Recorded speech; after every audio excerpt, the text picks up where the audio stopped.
வேட்டை கருப்பு. சூர்யாவோட ஸ்க்ரீன் ப்ரெசன்ஸு அவ்வளோ சூப்பரா இருந்தது. பட் ஆனா ஸ்க்ரீன் ஸ்பேஸ் பார்த்தீங்கன்னா, எனக்கு கொஞ்சம் கம்மியா இருந்த மாரி தோணுச்சு. ஏன்னா இனிஷியலா கருப்பு வந்துட்டு போயிரும். அதுக்கப்புறம் ஒரு 30 மினிட்ஸ்க்கு சூர்யாவே காணோம். அப்புறம் மொளகாய் இடிச்சு, அரைச்சு தடவுனதுக்கப்புறம் தான் கருப்பா அப்படின்னு கூப்பிட்டதுக்கப்புறம் தான் கருப்பு வரும். எனக்கு இந்த கருப்பு வர சீனெல்லாம் பார்க்குறப்ப, கோஸ்ட் ரைடர் அது வந்து சின்ன வயசுல பார்த்த ஒரு பயங்கரமான படம் மார்வெல்ல.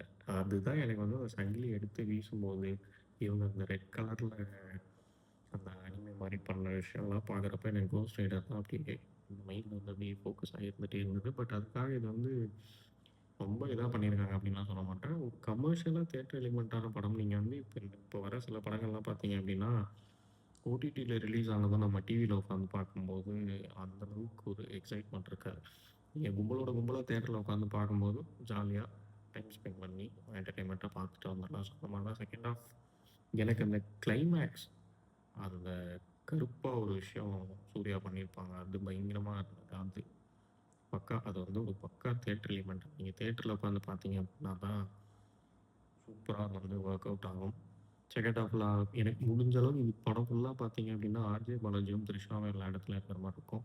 பட் அந்த கருப்பு கேரக்டர் வந்து இருக்கும். பட் அப்பப்ப திடீர்னு காணா போயிரும். அப்புறம் கருப்பா அப்படின்னு கூப்பிட்டதுக்கு அப்புறம் வர்றது, எல்லை கருப்பசாமி அந்த இது எல்லாமே ஓகே.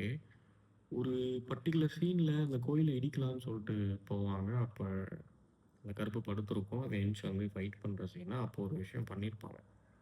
அங்க எனக்கு பிஜிஎம் இன்னும் கொஞ்சம் அப்படி பவர் பேக்டா போட்டிருந்தா, இந்த படத்திலேயே எனக்கு மிஸ் ஆகுறது அந்த பிஜிஎம் தான். கொஞ்சம் பவர் பேக்டா போட்டிருந்தாங்க அப்படின்னா, இன்னும் கொஞ்சம் நெறைய சீன்ஸ் வந்து பயங்கரமா எலிவேட் ஆகி காமிச்சிருக்கும். இன்னும் நல்லா ஒர்க் அவுட் ஆகியிருந்திருக்கும் அப்படிங்கிற மாரி தோணுச்சு. பட் ஒரு பக்கா commercial element.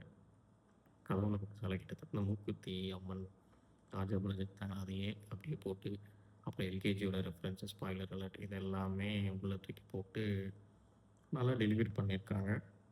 Family entertainment movie. தியேட்டர்ல போய் பார்த்தீங்க அப்படின்னா, ஜாலியா இருக்கும்.